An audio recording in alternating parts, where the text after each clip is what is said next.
good morning. Thank you for waking up with me again. I'm excited to be here on Inspired by Comfort.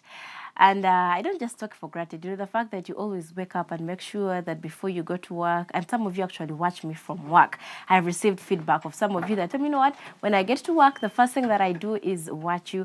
I don't take that for granted. Thank you so very much. I want to give a big shout out to the staff at CU Sister Trigana Conference. Some of you have reached out to me and tell me you watch me on, at the reception of CUC. Thank you so much. And wherever you watch from, I really do not take that for granted. So this week, we are going to be learning from this book, yeah? I don't know if you are able to read the words that are here, but this is Thrive Above Self-Sabotage. And the picture that you're seeing right there, I think that looks like me. Yeah, so this week, we're going to be learning from a book that I authored in 2021. Now, I want to also let you know that this very year, I'm going to be releasing another book, probably in December or early January. I'll be releasing another book. And this book says Thrive Above Self-Sabotage. You deserve more than you are settling for. These are things that I've been talking about, that I have mentioned on various grounds, right here. And I just want to let you know that this book has changed quite a number of people's lives. If you are watching right now and you're not sure what to do with your life, you are not sure how you would love to be, I want to encourage you to get yourself a copy of this book. And how can you get a copy of this book? Reach out to me on any of my social media platforms. I'll be able to do that for you. To start off with, I'm just going to read for you what is in the preface. You're not going to be able to read what is here. But in the preface, I start by saying that while engaging with youth over the years, one thing has always been constant, and that is the identity crisis. Even with people society looks at as successful and happy, there is always something missing. So many people have looked for that in material things, in jobs, and in relationships. Yet, they remain empty, wandering from one venture to another. So, among the various challenges, pointed out by the people that I have tried to interact with my clients, with, maybe my mentees, colleagues at work, some family members, OBs and OGs, it has always been a sense of belonging. People are always looking for a sense of belonging. People are always asking, who am I? Where do I, belong? Where am I supposed to be? And that is a very big challenge for very many of us. So that drew me to the inspiration of writing Thrive Above Self-Sabotage. There's certain things that we go through in life. There's certain, scenarios that we find ourselves in, not because we are capable or not because we deserve those, but because we are not aware of ourselves, because we inflict pain, imposter syndrome. Some of us are thinking, oh, I do not deserve. Some of us are thinking I'm not good enough. Some of us are thinking, oh, I actually deserve to be going through this pain. So many things happen to us as a result of self-sabotage, which is not a very good thing for you. And that is what I want us to look at this entire week. It is what we are going to be looking at. We're going to be looking at, snippets of this book, Thrive Above Self-Sabotage. So you need to know that, many of us are in constant battle with self-worth issues, and these range from thoughts of unfavorably comparing ourselves to others, thinking others are way better than we are, thinking that others are more beautiful than we are. I'll give an example of myself. It is possible, maybe, someone to tell you, oh, maybe I think to myself, I am not beautiful enough because I am dark-skinned, or maybe I'm not beautiful enough because I am fat. I'm not beautiful enough because maybe I am a lubara.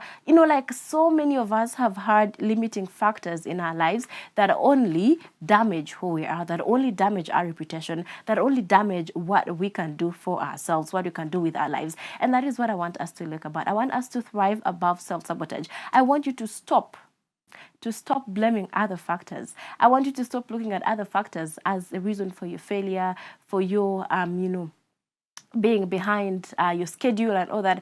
I want you to own your life. I want you to be in charge of your life, and that is what we are going to be looking at in this book. So I started this book by highlighting a story of one of the people, my fans on Facebook, some years back, that sent me a message. I gave her the name Maureen. She was a girl who got into another marriage. Okay, the mother remarried and got into that marriage with her. So she was living with her stepfather and then her step siblings. But to make matters worse, the mother made life really hard for Maureen. But the stepfather loved Maureen. Like, the stepfather loved her, treated her well, but the mother, together with her step siblings, did not do justice to her. So by the time she sent me this message, she felt enough was enough. She felt it was better for her to do away with her life. She felt it is just not possible. Like, it doesn't just make sense anymore. Like, it does not work for her anymore. And so, because of that, she reached out to me, and she had gotten to a point of wanting to end her life because she felt she does not deserve anyone's love. She felt she was a burden to her mother because her mother constantly reminded her of how she was a burden, how she was not, adding value to her and all that. So she reached out to me, and she was seeking for help. She was seeking for guidance. And I'm glad to tell you that as I speak right now, Maureen is in a very better place. Maureen is actually married, yeah, and she's in a better place. So some of the things that we go through, it's because of what we have allowed ourselves to accept. It is because of what we have allowed ourselves to, to go with. So we need to know there are times you can feel unworthy because of a mistake that you made in your past, and it is going to haunt you. It will make you feel like living is not right. And then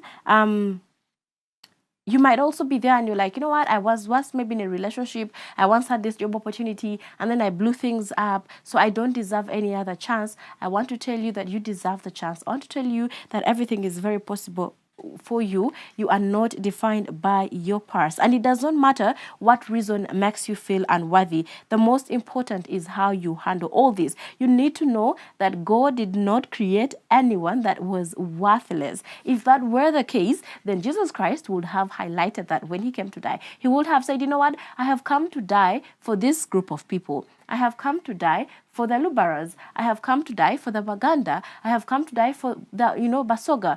But Jesus did not. He came to die for each and every one of us. That means all of us are worthy. That means that all of us have value. That means all of us mean something to him. We're important to God. Which is why you should not look at yourself as being worthless. You should not look at yourself as being, as not deserving of anything beautiful. So I want to tell you that this week we are going to thrive above self-sabotage. Today was just a preamble. Today I was basically just telling you what you should expect this week and what is in this book. Remember, you can get yourself a copy of this book or by reaching out to me on any of my social media platforms. I'll be more than glad to do that with you. And then also, I want to call upon you to continue supporting the work and mission of Hope Channel. Now, Hope Channel is not just a TV station. Hope Channel is a ministry. Yeah, I want you to know that it is a ministry. And what does ministry do? Ministries proclaim the good news. Now, you supporting Hope Channel is you supporting the work of God. You supporting Hope Channel is you proclaiming the good news of God. How can you support Hope Channel? Go to our website, Hope Channel Uganda. There is a button for donate. Donate any amount that you can. On Sabbath, when you go to church, on the envelope, there is that allocation for Hope Channel. Leave in any amount. It could be 1,000. It could be 5,000. As the Lord blesses you, may you also bless this ministry. Until tomorrow, I wish you a very blessed day.